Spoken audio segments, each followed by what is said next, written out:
na kwa kweli nikaweza kufungua huduma na nikawa nafikia watoto. Wengi wale huwa nahudumia ni Sudanese. Aliniambia niweze kuwafikia the youth, kwa sababu youth pale hao ndio wameadhiriwa kweli. Youth pale shetani amewaandama, na kwa kweli Mungu akanipa kibali. Nimemuona Mungu akitenda makubwa katika watu wachache, watu wadogo.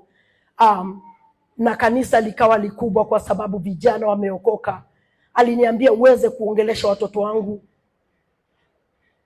warudishie identity yao. Ongea na watoto wangu, waonyeshe wao ni kina nani.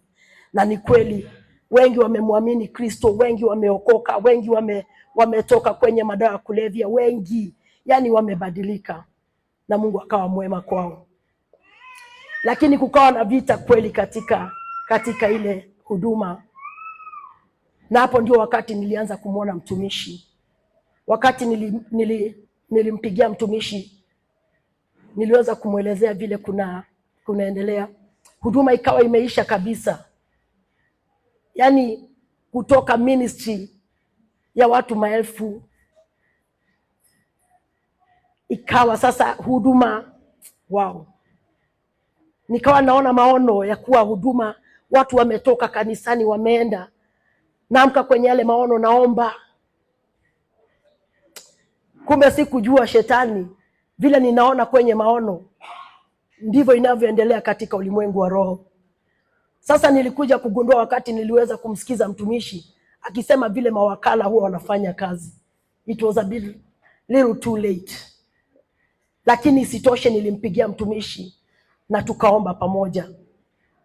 Na wakati tulianza kuomba, imekuwa ni safari. Imekuwa ni 8 years tangu nitoke Nairobi.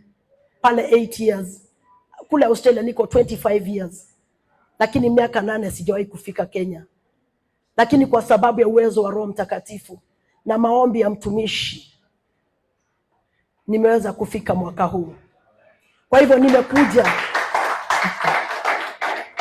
Wakati nilisikia na promova kwamba mtumishi anakuja Nairobi, nikamwambia Mungu, naomba niweze kufika katika ule mkutano. Maana kuna wakati mtumishi alikuwa aje Australia, lakini ikawa imecheleweshwa kidogo. Nilikuwa nina hamu sana. Kwa hivyo kuwa mahali hapa, nataka niwajulishe ama niwape moyo ndugu na dada zangu ya kuwa Mungu huyu anatenda.